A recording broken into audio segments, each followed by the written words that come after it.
Good afternoon, everybody. My name is Christian Davies. I'm the Gene Jones Director of Public Programs here at the Nevada Museum of Art. I'd like to welcome you to Art Bite today with artist Kal Spelletich. The Art Bite lecture series is supported by the Nevada Humanities with additional sponsorship and free admission for students supported by the Core Humanities program at the University of Nevada, Reno. And just a couple of pieces of housekeeping, which you've probably already heard from me, which is Kal is going to give a short presentation, and after that we're going to have a Q&A section, so please add your questions in the Q&A using the Q&A feature, which you'll find at the bottom of your screen. After that we'll make sure to get to all those questions, or as many as we can. I'd like to start today by welcoming Joanne Northrup, who's the curatorial director and curator of contemporary art at the Nevada Museum of Art. She's organized the exhibition Where Art and Tech Collide, which highlights the various ways that artists use technology to inspire wonder and curiosity. Good morning, Joanne. How are you doing?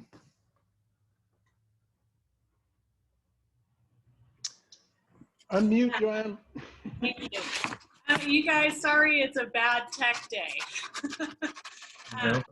Tech goblins are around. So thank you. I am very pleased to introduce our presenter today, Kal Spelletich, who is an artist I've long admired.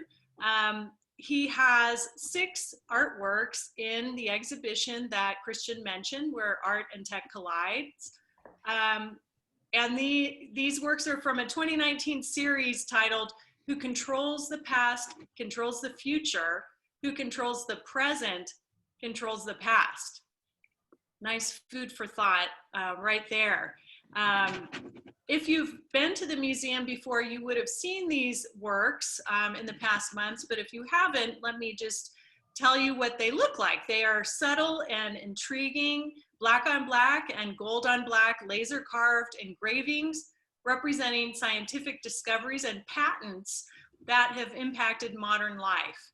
And the artists that Kal has chosen to highlight were marginalized and often overlooked in history, and included inventors from Jocelyn Bell Burnell, who discovered the radio pulsar, to Nikola Tesla.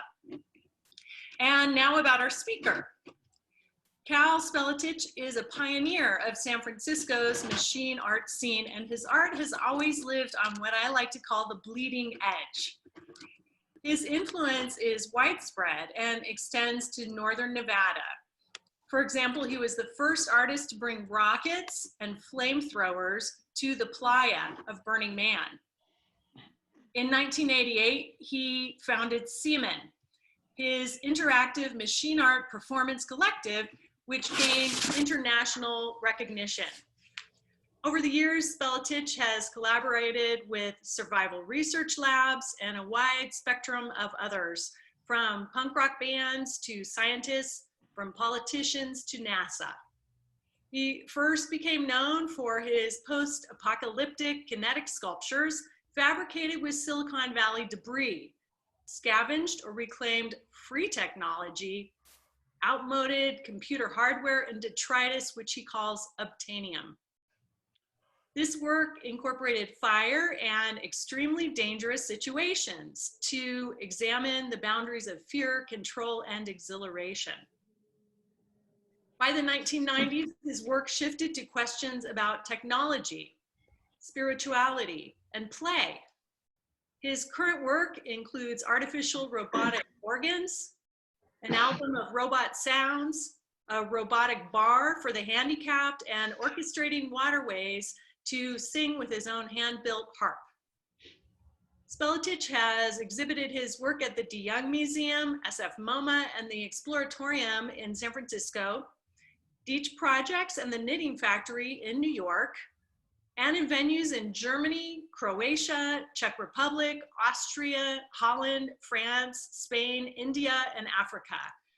Although those many projects have paused for now.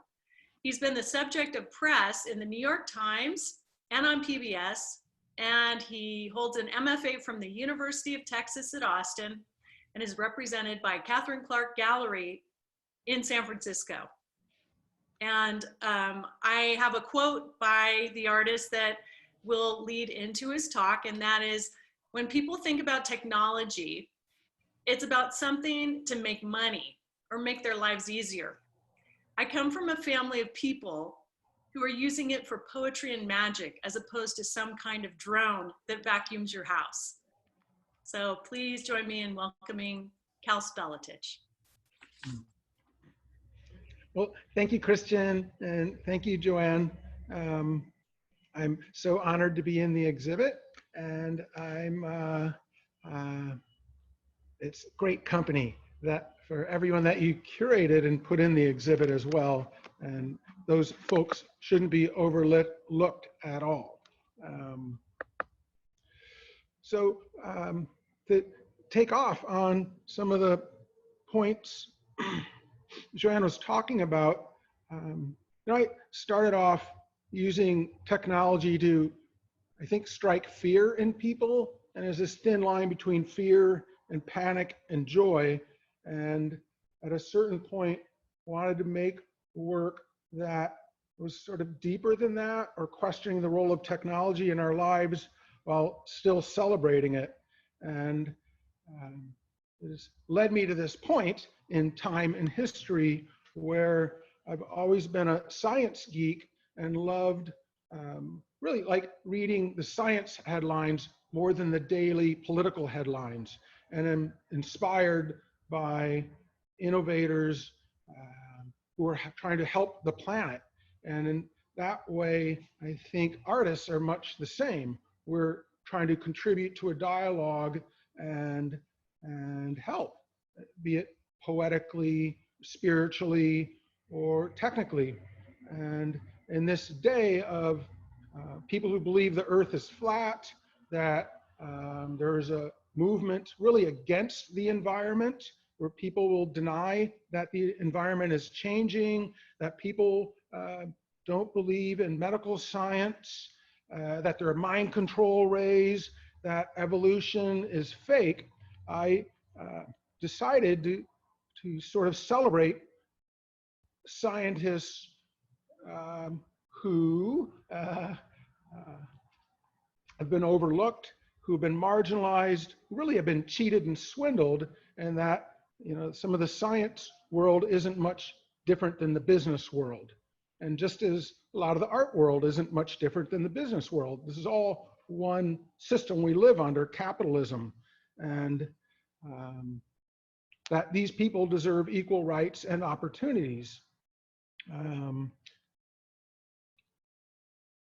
So where do we go from there? I started to, I decided several years back to start building works that celebrated science, and so I would riff on it and sort of extrapolate and make works that sort of poetically interpret some of the fundamentals of how we understand the universe.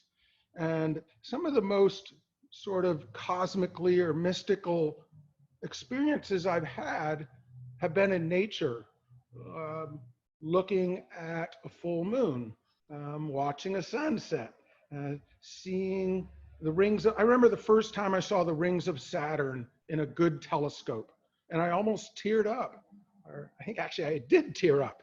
I mean, it was this mystical thing to experience and witness. And, you know, you can have those experiences for free by looking out your window or going outside on almost any given day. And so how could I build on that with some works? And I started thinking about really the fundamentals of what constitutes our perception and what constitutes really the planet.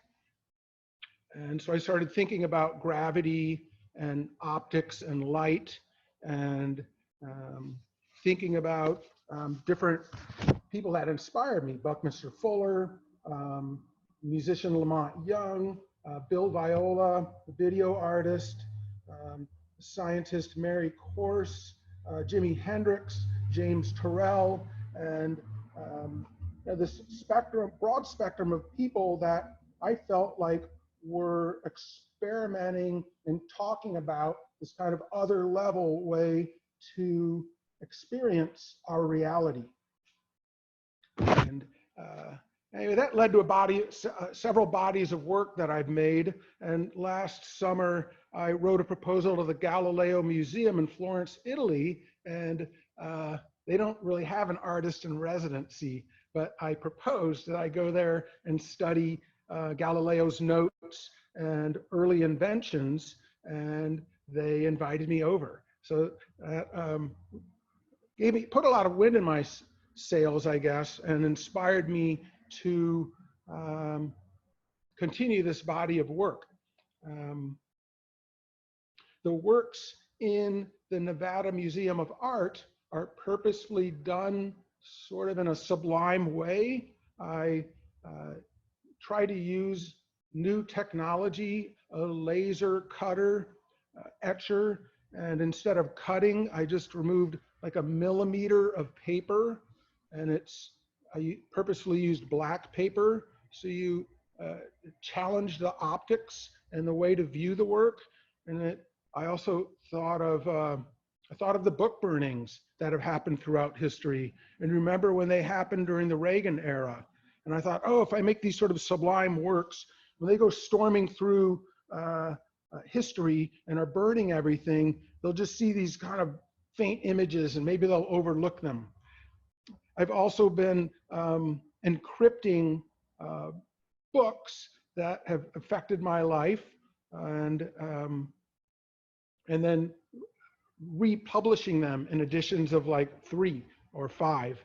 And so I've done a handful of books that way too, that really, I think if you open the book, it looks like gobbledygook, but they're encrypted for future generations to maybe interpret. Christian, don't we have a little slideshow? We sure do.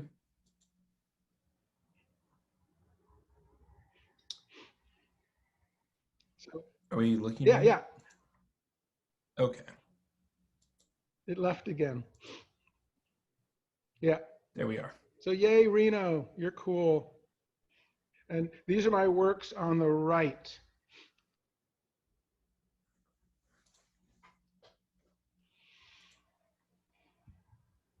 We'll pause here a second. So this is a project I did with a great collaborator, Mitch Altman, and we were curious if we could harvest brain data from audience volunteers and their brains could operate these 14-foot tall robots.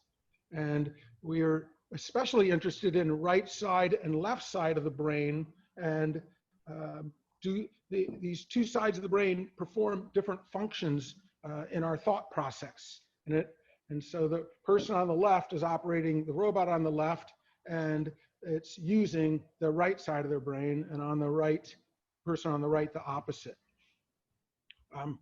Really great, exciting, amazing project that took us a number of years to do.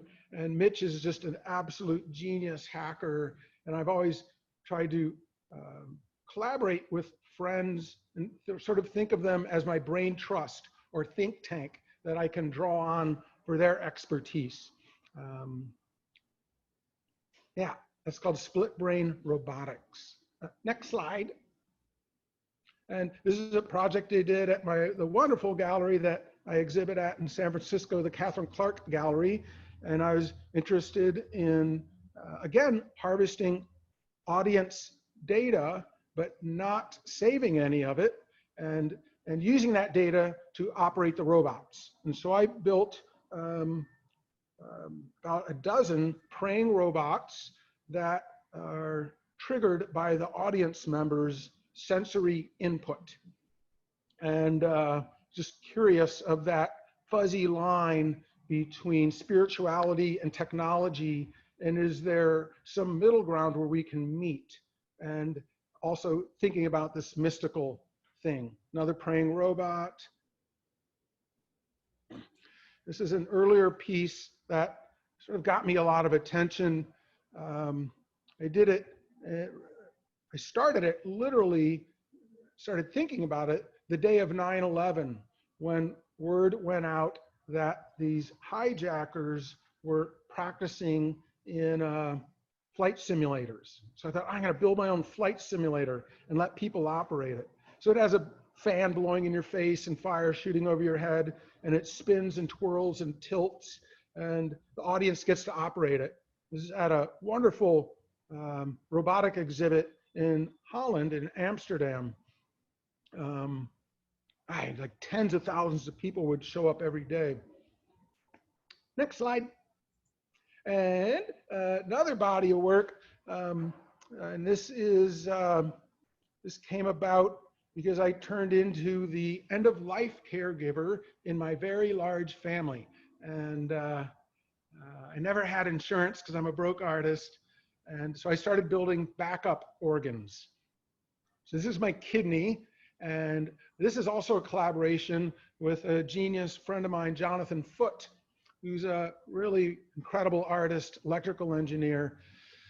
And so we built a kidney, a heart, lungs, skin. We're going to work on a brain and maybe an eyeball yet.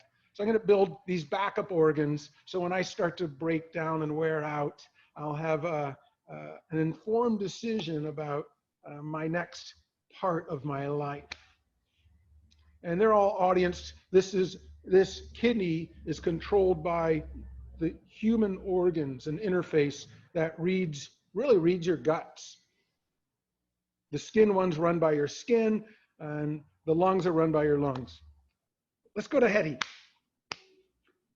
So Hedy Lamarr is an incredible story. A lot of you may have heard of her, but she is a Hollywood goddess, actress, who ended up creating an amazing invention, which really was a forerunner to Bluetooth. And so this is a woman who couldn't get her invention out and couldn't even get it patented without applying with a man. Next, Rosalind Franklin, essentially discovered DNA, and Watson and Crick got the Nobel Prize. So these are people who I am etching their discoveries into paper and sometimes even marble. And Jocelyn Bell Burnell, she's still alive, she's still working, and I've just last night sort of finished my quasar piece, pulsar supernova light optics piece honoring her. Esther Letterberg. We can read all this stuff, but the reality is there's all these people who are helping us understand the universe and the multiverse, or whatever verse we're in. And there's so many, you can't even cover them all. It's mind-boggling and sort of heartbreaking. Al Biruni, everyone should have learned about this guy when you were a child, when you were 6 years old. This guy, I was taught that the Romans and the Greeks figured out everything this guy did almost 3,000 years ago. And they're in my lungs, artificial lungs. The lungs, the organs, I didn't say this, trigger a pipe organ. And so each organ on the left there is a pipe, and I 3D printed parts of this. And so your organ, your lungs, operate these silicone lungs up here, which then are run by this bellows, which powers the pipe organ. So it sort of brings voice to the your hidden organs, the organs you don't see. Organs running organs. Okay, back to me. So I'm going to show you all some of my work. This is running at the beginning, sort of as our screensaver. And this is a project where I'm thinking about chaos and randomness, and that actually there's scientific theories that there is no such thing as chaos or randomness, and that in fact it all travels in patterns.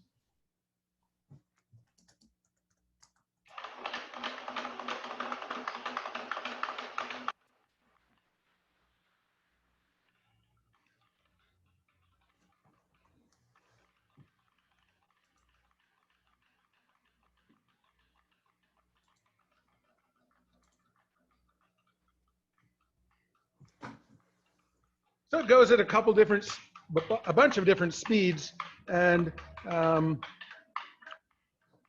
built quite a number of what I call rolly ball pieces. And the reason I was inspired to do that was early proto-scientists, be that Newton or Galileo, conducted a bunch of experiments with rolling balls to try and understand gravity. And so I thought, if there's an anti-science movement happening, maybe if I start at the beginning, even pre-science, when these proto-scientists were actually sort of artists and poetically looking at the way our universe works. Maybe that could help people understand or believe that there are these principles that are fact-checked and peer-reviewed and are considered facts. You know, the fact is, I don't wake up in the morning and I'm not floating stuck to the ceiling. Gravity is holding me down to the earth because of the mass of the earth. These are truths, they're a fact, and they're not a myth, and nothing against myths. And so I am enjoying experimenting with that. Cal, thank you. Go ahead. Do you have another piece for us? Yeah. So I'm gonna sort of rolling around my computer here, and this is again a somewhat meditative piece. I put a contact mic on it so we can sort of give voice to the machine, and then I use a flashlight on my phone to activate it.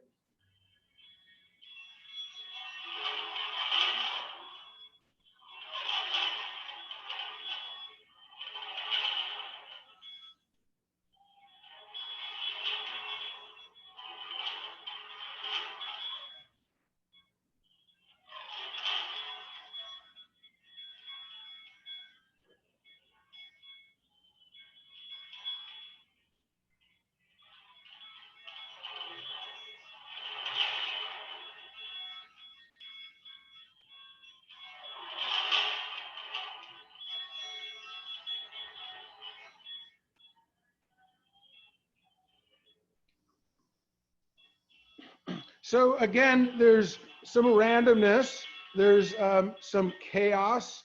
It's sort of meditative, and you can, since the audience can operate it via their phone, it's light waves triggering gravity waves, triggering audio waves. And all three of those forces travel in waves. And I've thought a lot about waves. So my oldest sister was a civil rights lawyer, and she took me to a Vietnam War protest. And I saw sort of my first scuffle with the cops. And since then, I've been going to protests. And I've been intrigued how thoughts and ideas also travel in waves. For instance, gay marriage. And I remember meeting really cool, great queer people in art school by 1980, 81, and thinking, oh, what's the big deal? These guys are great, and they're great. And these folks are snappy dressers and great music and have the best parties, and they're fun. And then remember hearing about gay marriage, and I was like, big deal. Who cares who gets married to who? But it took decades and sort of waves of energy for that to coalesce, that concept to get accepted by society. And I was at a protest the other month in Oakland, and you watch the wave of energy in a crowd as they surge at a police line, and then you watch the wave of tear gas come at us, and how society is affected just as our physical environment is by waves. Using waves as a metaphor or a symbol for progress and change. Jumping over to my harp. So I was in an exhibit at the St. Mary's College of Art, and they gave me a sort of survey of my work. And as a new project, I proposed to build a sound instrument. I have a noise band and recently recorded an album with it. And I wanted to build an instrument that honored waterways that had been violated. And so I found a creek in Berkeley, Strawberry Creek, that had been daylit, is the term they use. And so they unearthed this creek in virtually every city in America. I'm going to operate it a little. Every city on the planet has waterways that have been buried for development. And so I did some research, found this creek in Berkeley, California, that's considered the leading prototype for daylighting a buried waterway. And then they built a park around it, and it's this lovely creek. So I built a floating pine cone that I floated in the creek, and when the pine cone bobbed and moved, it powered this harp. And then I set the harp up next to the creek. St. Mary's University Museum had a painting from about 120 years ago of Strawberry Creek in Berkeley before it, of course, had been buried underground. So we showed this 120-year-old painting, and then a video of my installation. Then I set up the harp with it so people could operate it. So again, it's using technology to honor a concept or idea. Technology to honor nature, technology to celebrate man's really buffoonery and hubris to destroy the nature that we all need and deserve in our urban areas. The Truckee River, it turns out, I did a bunch of research, and the poor Truckee River in Reno has been really messed with a lot, and hoping to bring my harp to Reno to sing and play with the Truckee River and have the Truckee trigger it. Having said that, the city of Reno has rehabilitated a lot of the Truckee River and has done quite a bit of work to sort of rewild it. Yay. Cal, so like, I've been thinking about waves as you talked about them and how you think of waves in society, and then your work is often participatory, which is sort of starts with brain waves that flow into different electrical waves that trigger the pieces. And it's interesting when you were talking about technology being this sort of catalyst for change over time. Just thinking about your piece with Strawberry Creek, and with at the same time the Truckee River, I'm finding it really fascinating to listen to you talk about sort of the waves of new technological invention being able to connect people back with these wild places, and be it rehabilitation or be it sort of improving or undoing the past technological changes is just super fascinating. I'd love to see that harp sitting in Wingfield Park on the banks of the Truckee. Well, every scientific or technical or digital breakthrough isn't necessarily good, right? I mean, a lot of it is about wealth extraction from us. And I've watched these clowns start Uber and Lyft, and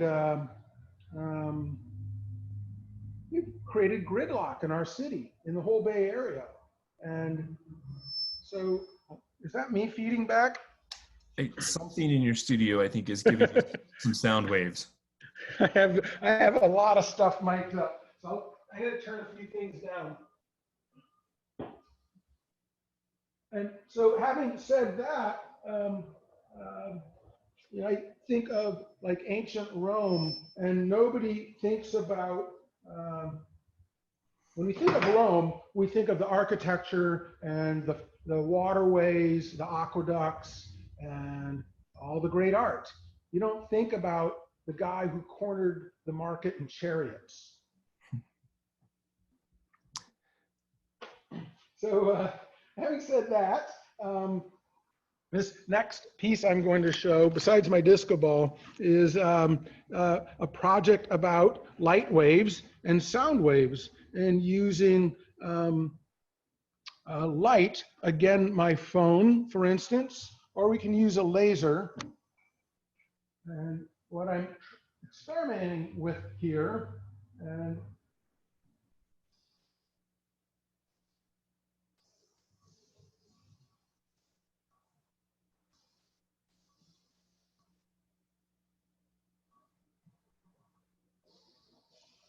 Cal, if something is happening down below, we're catching your elbow.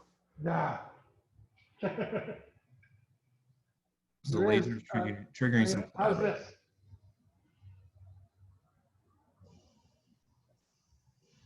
So what I'm doing, I'm using a laser to trigger a light sensor that's triggering a light.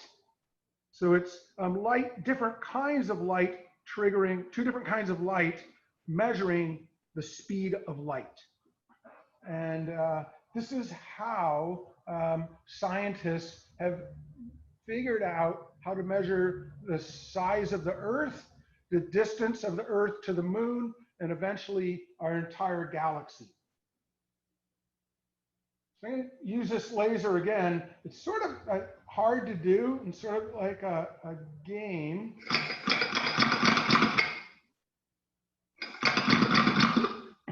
And that's one of my instruments, sound machines, down on the bottom there.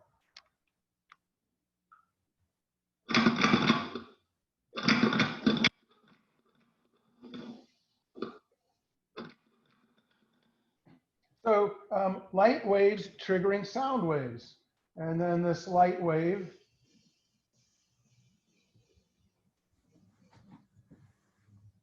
triggering a different kind of light wave through the strobe.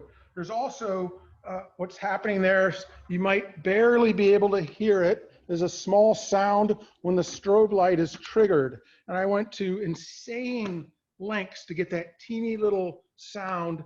And that's a principle I'm interested in called sonification, where an example of sonification is some people read the color blue and they can taste something that seems blue to them. And so what I was interested in is the sound of light, for instance, and sort of poetically interpreting what light might sound like, and what does that do to your brain and your perception. When we think of perception, I think we often are looking for something that surprises us and changes our perception, which I think a lot of your work does. And I'm learning so much today about waves, and I'm going to be looking at the world completely through the lens of waves for the next couple of days through the weekend for sure. One of the questions that's coming in from the audience is from Amanda, and she's asking, what are some of the biggest surprises that you've discovered in your research and in the creation of your work? Well, I think, you know, the big one was being a sort of amateur scientist my whole life and dabbling in it, and then realizing that the people who were ripped off, how we were lied about who figured out a lot of this stuff. That was the big one that pissed me off. And to be honest, I didn't start hearing about that till like this past decade, or maybe I wasn't in tune enough to find out. And so it takes some effort to dig into that. And then, you know, other discoveries for me was me wanting to understand and interpret and observe how the universe works. And is that kind of mystical approach is art to me, when you start to meld different fields together and sort of poetically interpret them. Times I've set this work up, it's great because a lot of people don't think it's art, and so I love that. And so then I'm questioning what art can or should be, and then it's really sort of a fun house chaos with people playing with lasers and sound and optics and gravity. And so really every piece is an invention. I'm sort of reinventing these concepts. I don't know how to do it per se. I scratch my head, make a zillion drawings, and start with prototypes. And then I do tons of research, which is really, really fun to read about these scientists and a lot of the struggles they had, getting support and trying to get validation in their field. I think a lot about how technology, as it advances, gives us more access to information. And I think that helps to shed light on some of these underappreciated artists, or artists who are scientists, not even just artists, who you know, really broke ground in so many different ways. I'm curious if you can talk some about the role of education in your work and in your practice and work you've done with younger audiences. And sort of in that same vein, Denise is asking, how has your audience changed over time? What sort of waves of change are you seeing as people have more access to information and the type of work you're doing? Good question. And hi, Denise. Denise and I work together at the Exploratorium in San Francisco. Another place that's full of different waves and exploration. And, yeah. So perfect. I built an early mind reading robot there. The audience has completely changed. You know, I had a punk rock audience early out, and they wanted mayhem and fire, and they wanted the robots to smash themselves up. And I gladly and willingly did that. And it was a blast and fun. And it was also, you know, it got limiting after a while, and I felt like I explored that field in that area. You know, at the same time, I was interested in the role of technology in our lives. I was interested in chaos theory, and but it's a little hard to do reflective or meditative pieces to a rabble of screaming punk rockers. They wanted different energy, and you have different concepts at different parts of your life, and you hope you evolve as a human, and you can get sort of deeper at different points. I know that I was, you know, having lived in the Bay Area myself, I've definitely seen you destroy some robots, and I've definitely reveled in that. So I understand that. And again, I think I've would count myself as part of the audience now that wants to hear that sonification and hear that nuance and sort of the poetry of science in that.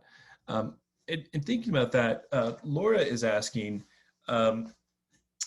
that she knows that she's been a fan for a while and has always wondered why it was so important. And this kind of goes back to a previous question where participation is really key, which was, you know, the art at Burning Man and bringing things out where participation is sort of king in many ways. Hey, I turned Larry Harvey onto that idea. And I had been doing audience participatory work since when I lived in Austin, Texas, and had this performance art noise band, and we would bring audience members up on stage. And why did I do it? The proscenium arch is a blessing and a curse, and it defines the talent and the artist from the audience. And I was interested in breaking that barrier down and melding the two together. I was interested in giving people a real life, non-passive experience. It's like someone who's never a monk or a nun who's never had sex is going to write a book on sex. and something about doing an act that gives you a different perception than just studying it or observing it. And so real life experience is a real life experience. And there's a point where I was just killing myself to build these giant machines and robots, drag them around the country, and then just letting literally thousands of people operate them at exhibits and just standing back the whole time. And I remember thinking, God, when I was a teenager, it'd have been so cool if Led Zeppelin had let me get up on stage. But Led Zeppelin's ego isn't going to allow that, right? They're the celebrity, they're the rock star. And so it was a sort of an experiment for me to check my ego and myself and really let the volunteer be the star. And it's a hard thing to do, and you don't see it much. And I've also tried to explore fields that haven't been explored a lot. If I can jump in, I wanted to ask a little bit more about that line of thought, Kal. I know that you practice meditation and have done so for many years, if not decades.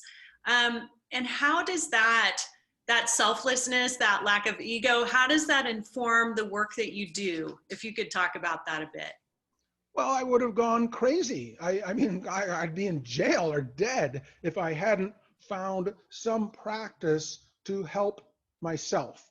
And I don't necessarily, the word spiritual is weird and loaded with connotations, but I was trying to figure out how to get centered and grounded. I was super lucky to spend a week with Robert Wilson, the theater director, and then later John Cage, and be around people that were practicing their life in their art. And I was young when that happened, and I never forgot it. And I could see how their work was reflecting their life.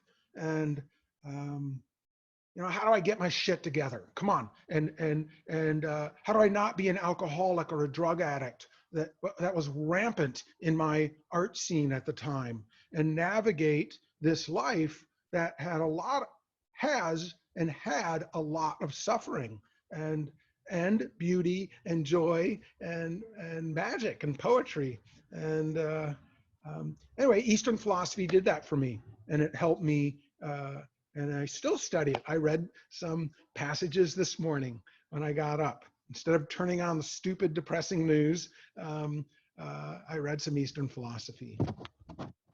I don't know if that really answered it, Joanne. It does, and I have a follow-up just because I'm curious. I think that you were very kind to speak at our educator evening on Wednesday of this week, and I think that there are a few people in the audience, hi Leah, that were at educator evening, but I am just so impressed to know that you had a learning disability and otherwise may have become a scientist with a PhD practicing. And I think it's so much more valuable to have you as an artist sharing the magic with everyone instead of in a laboratory doing experiments.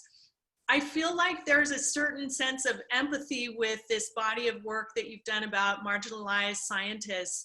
And I'm really interested in the whole Matilda effect. And I feel like I see a connection between your own marginalization and that of some of these, you know, Hedy Lamarr et al., who have been disregarded as contributors to the knowledge that we have today. So I just think it's a really wonderful connection, if you wouldn't mind talking about that. Well, you know, it was later in life that I realized I had a disorder, and though I knew it as a little kid, but it was more like buck up and study harder, or my folks were going to send me to military school. Um, you know, I numbed myself with alcohol and drugs, and then how do you get out of that and navigate the world when we are all suffering inside, and the moment you admit that and then try and address it, you can start to heal what pain you have for whatever reasons, and then why not do it with the art? And I couldn't even figure out geometry, let alone algebra, let alone programming. And so there are gatekeepers and gates that keep certain people out of certain fields. And in some ways, I feel lucky that those gates were there, because I really can't picture myself locked in a laboratory performing the same experiment 4,000 times. You know, having said that, many years ago, I was invited to be in a Valentine's Day art show, and I really puzzled what I was going to put in that exhibit.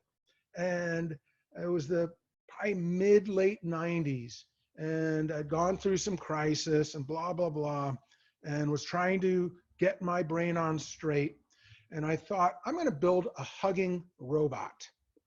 So I built this hugging machine, and anyway, I built this thing. I had it in my shop. Didn't work. I tested it on myself over and over and over. I'd slightly adjust a little bit, get in it, let it hug me. It felt like nothing. Felt like a thing grabbing me. One day I adjusted it, pressed the button, completely disinterested. It hugged me, and it sent a chill up my spine. And I was completely disarmed. And that's when I knew technology could do this other thing besides vacuum your floor or extract your data or wealth from you, and that it could work on this deeper level. I sort of was trying to figure out if it could do it, but it did it. It worked. And then I gave probably 10,000 hugs with that machine, taking it to exhibits all over. I took it to the Exploratorium at different points, and watching a piece of hardware you build do that gesture or act that really is generally a human-to-human gesture or act, changed me. You know, I realized I could do more with this than terrorize my audience or smash robots and burn things. And I could try and do this deeper thing with it. The audiences dropped off, needless to say, and I went from sort of big pop star on TV all the time. Heck, I got on Fox News. It was so fun as they tried to destroy me, you know, to dwindling crowds, to be honest, because people, they're not interested in that kind of deeper work. Or it's a different part of your life, maybe, when you would be intrigued with something like that. I don't even know if I answered your question, Joanne. Sort of a follow-up there, Leah is asking, but she's noting that you have a persistence that many students who learn differently don't have. And I think, you know, especially listening to you talk about the hugging machine, having to tweak it. And she's curious, where does that persistence come from? Is that something that's inherent in the hacker, in the maker? Or where do you find that? That's a really important question. And I don't claim to know the answer. I know it was, how I did it. And, there was a point where I realized this was my life's work. This is what I'm going to do. And I'm not going to do it halfway.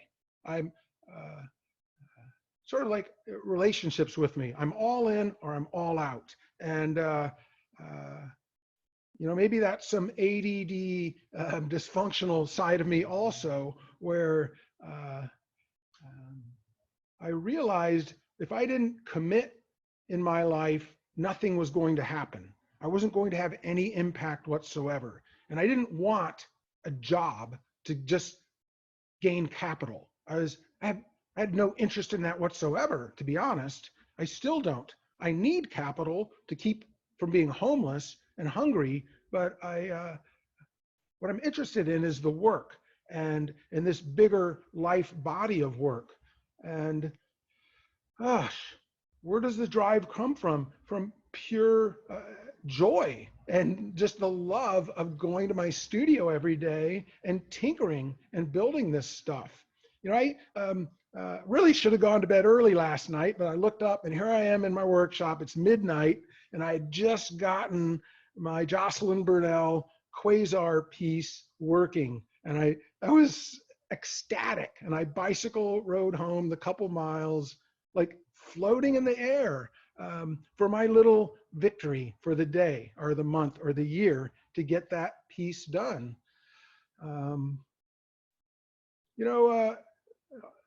The art world's a brutal field in some ways. It's an incredible, joyous, fun one, but economically, it's super intense. And I have tried to surround myself with smart people, smarter than me. And you can't do it alone. You need a posse. You need a community. Collaborate if you can with other people. 3 people is a movement.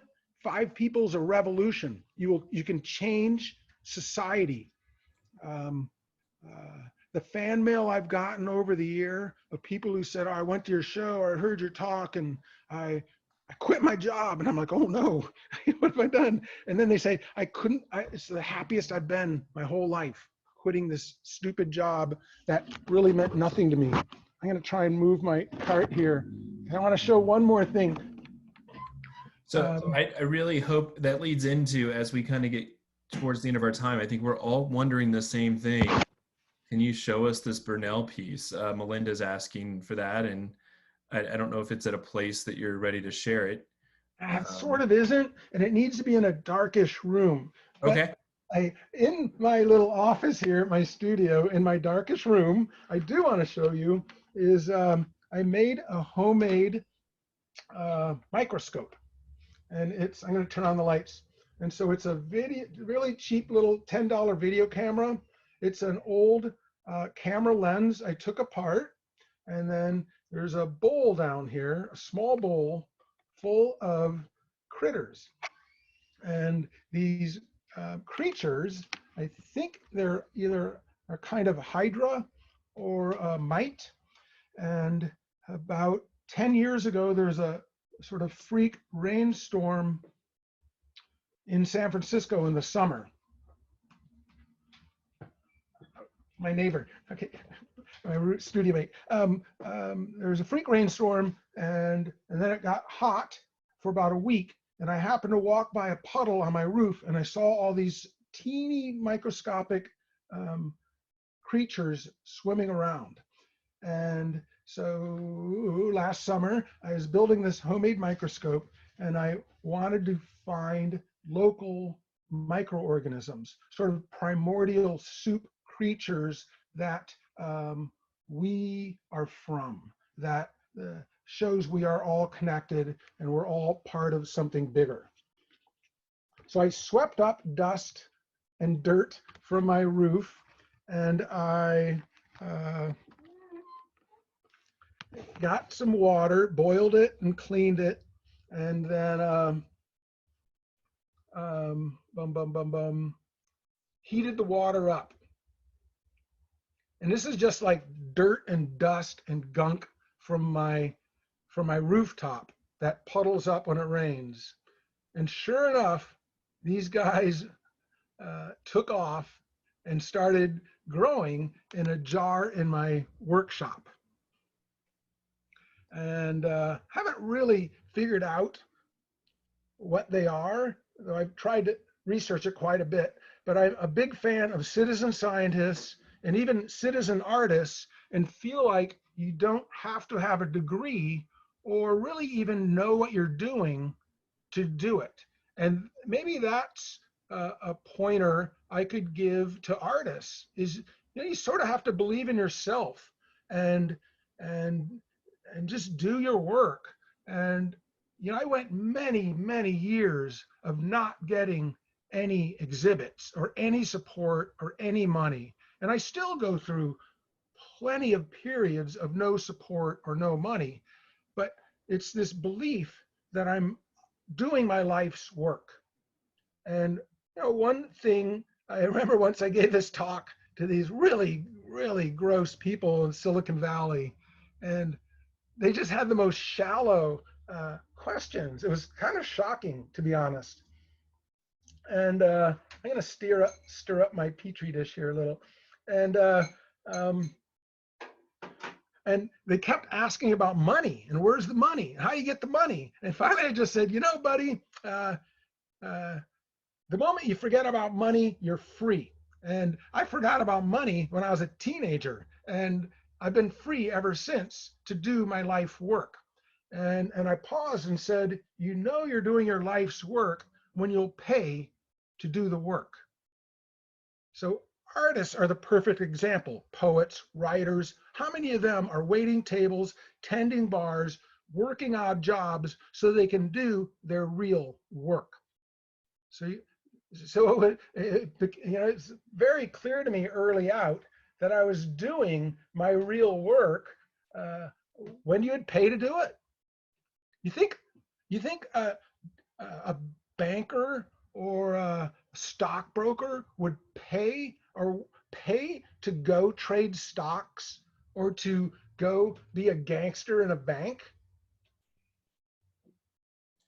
I think I love that as a sort of a come around to where do you find that persistence. And so often in talking with artists, I hear it's not that it's a compulsion, but it's what I have to do, paid or not paid, shown or not shown. I want to thank you so much, Kal, and I want to bring in Joanne and see if Joanne has any sort of a last wrap up question for us as we get closer to the end of our time here. Kal, I just want to thank you for your generous spirit, for sharing your projects with us, because I think this must be the most interactive art bite we've ever had. Normally we have slides, and this is much more exciting. And really just a very simple question as my final one, and that is, of the 3 books that you encrypted, can you tell us what they are? I'm guessing not the Holy Bible, but that's just a guess. It's not. I did a Why Does the Cage Bird Sing by Maya Angelou. I did an Ernest Hemingway book, Old Man and the Sea, which I often think about as a metaphor for the artist who's struggling against this bigger, greater thing, sometimes to the detriment of their well-being. And what's the third one I did? I'm drawing a blank.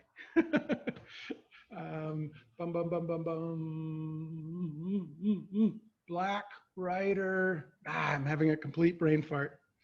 So sorry. He just had his birthday like 2 days ago. Someone knows. Now you're making me scratch he my lived head in the south of France, outside of, I can say everything but his name, and it's probably because of the way my brain works. He lived outside of a castle in. Someone says Franz Fanton. Franz Fanton? No, it's an American writer, but he was an expat in France. He lived outside of Nice. James Baldwin. Yes, yes, Jimmy Baldwin. Thank you, Leah. Who's a huge hero of mine. And sorry, I haven't been reading the chat. But yeah, so I did a Baldwin book, and I'm going to do a book of Zen quotes. I have the goal is to have a bookshelf full of encrypted books that you would have to be like a genius hacker to interpret these texts. And maybe during the book burning, someone will open up and go, "What's this gobbledygook?" and not burn it. And they have no title, or the cover is blank to make them sort of neutral. And how do we save valuable knowledge and wisdom? And so this is maybe more symbolic, but I love doing things physically and hard copy. Just as the reason I think a sculptor is I can work with my hands and manifest my ideas physically. Well, Cal, I think that's a fantastic place to end. I feel like everybody now has a reading list to go home and, well, I guess we're all at home, but to go through the weekend and into next week with a new reading list. Those are three amazing authors and picks that you've got. I want to thank you again just for your generosity. And to Joanne's note, this is definitely the first microbe inclusive art bite, and definitely one of the most participatory, and which speaks to your work. And I don't think we could have an art bite with you without that being the case.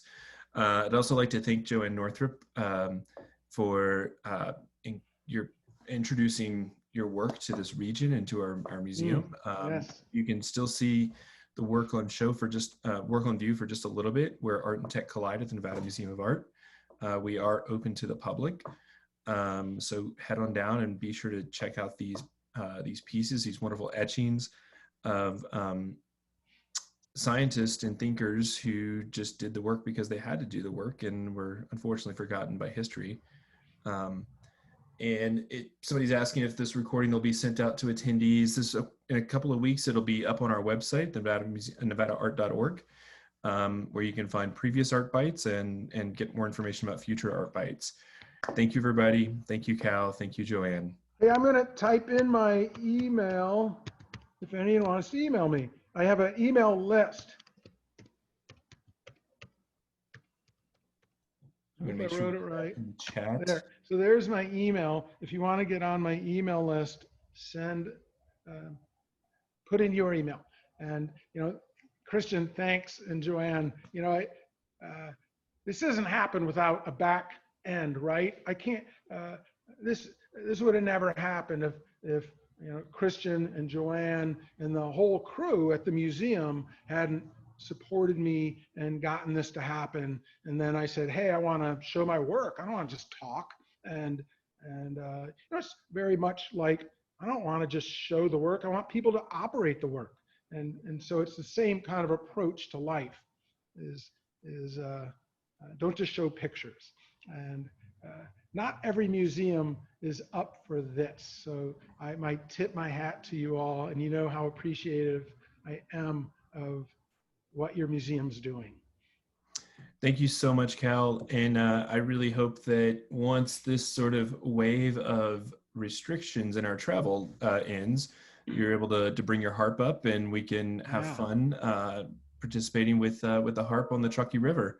And thanks, everybody. Have a wonderful Friday afternoon, and we'll see you next time. Bye, everybody. Bye, all.